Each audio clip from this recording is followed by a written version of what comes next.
Hey guys, so today I'm going to be looking at we need to get out of here feelings. So yeah, let's just get right into the video. What just seemed like a bad storm had started, my ex then decided to play with the dog out in the backyard in the rain.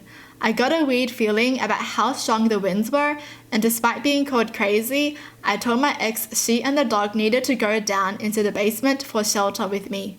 Within 15 minutes, half my roof was gone. Apparently the storm was a derecho, which I'd not even heard of before that. Derecho, what is that? Hold on, let me look it up. It's a widespread, long-lived, straight-line windstorm. That's scary. Thank gosh for that feeling. I'm so glad they saved the dog. I made a somewhat late-night trip to a convenience store that I knew carried wine. I used to work really odd hours, and sometimes late at night, I finished my work and went to have a few drinks. As I was getting back in my truck, this young girl asked if I could give her a ride a few blocks back to her home.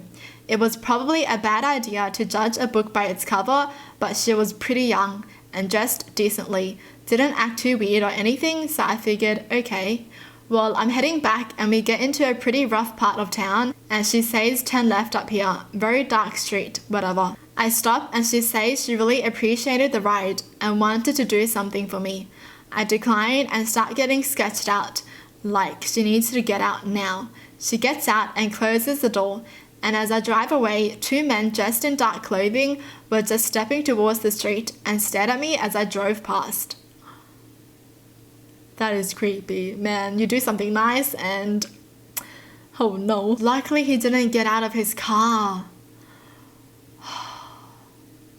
That's scary. A friend and I had just seen a midnight movie. It was about 2:30 a.m. when I pulled into a gas station to grab a yoo-hoo. A yoo-hoo? What is that? Oh, it's chocolate milk. I grabbed the bottle, turned around and saw three men enter the store together. One waited by the doors, one stood near the register looking at chips, and the third was crouched down with his back to the employee door so the cashier wouldn't see him through the square window in the door. They all look at me at once and then they try to ignore me, acting like they are just casually positioned around the cashier and door. I walk up, put my yoo-hoo on the counter, and the cashier turns the scanner and basically tells me with his eyes, "You do it." I ring myself up, drop money on the counter, and walk as normally as I could past the man by the door and out to my car at what seemed like the furthest pump from the store. I sit down and hit the emergency button in my car that calls 911. What? That's cool. I connect with dispatch and report a possible robbery. A mile or two later, I see a cop car flying down the street in the direction we just came. I love it when people use flying down. Like when they describe cars going really fast, they say flying down, but I actually picture a car flying. I called non-emergency the next day to ask what happened, and they said the men fled after I left, and the cashier told the police he knew he was about to get robbed too, and to thank me for calling the police. That felt good. Nice, they did the correct thing. They did a good thing. They had a good gut feeling, okay? Good on you. I was riding my bike during a huge storm when I was 10. There was this huge, recently built brick concrete wall right beside the sidewalk where I was using as a racetrack. I was having a good time and suddenly I felt that get out of here, which I did. The next morning as I passed by the place I was playing previously, the entire wall had collapsed. Wow, that's not a safe wall then, you know. My mother, she was on a business trip taking a taxi from the airport and she noticed the driver wasn't taking the route usually taken and she had done this multiple times before. She asked him first out of curiosity.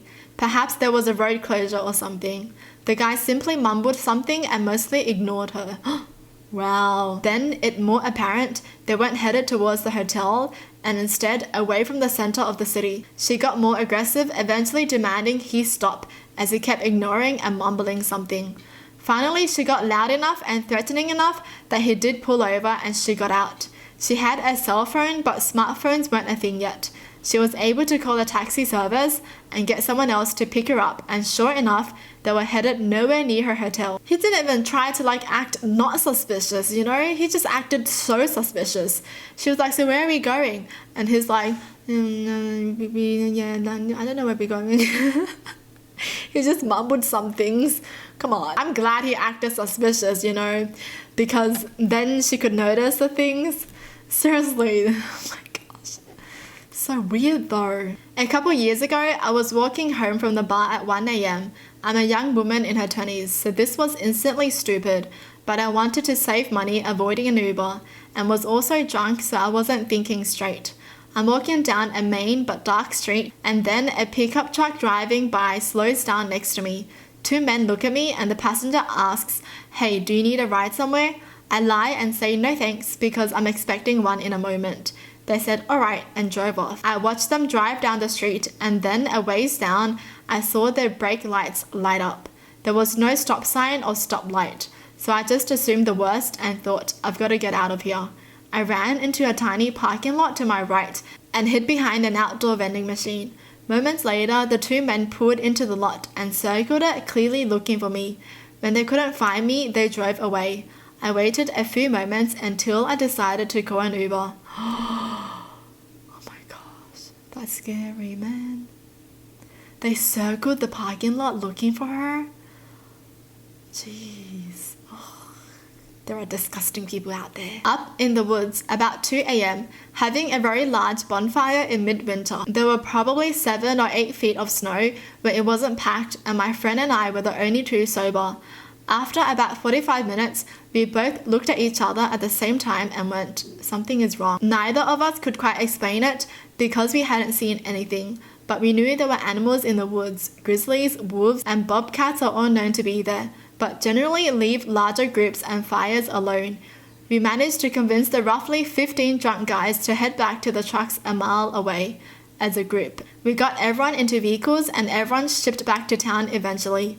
When the guys who didn't believe us went back out in the morning to check that everything was cleaned up and found the tracks of a pack of wolves that had been circling the clearing. Oh my gosh. Luckily they left. I feel like if you're like outdoors or something, don't all just get drunk.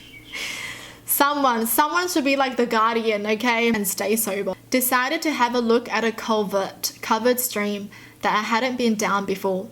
We weren't expecting it to be much, so no safety call out, weather check, or even bother to let anyone know where the entrance is. Get about 750 meters in, my buddy notices a load of water pouring in up ahead.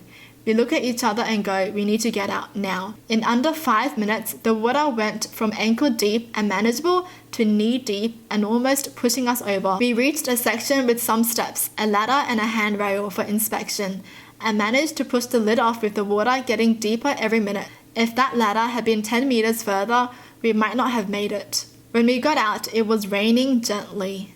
We were soaking wet and just looked at each other. Oh my gosh, this is why if you're gonna go somewhere to explore, tell someone first, okay? So they know where to look for you approximately if you do go missing, you know? Oh my gosh, that's scary. My mum's bad feeling might have saved me as an infant. She was walking with me in a stroller down her suburban neighborhood street. She says she started to feel a tingling feeling like she was being watched, so she decided to turn around and head back home.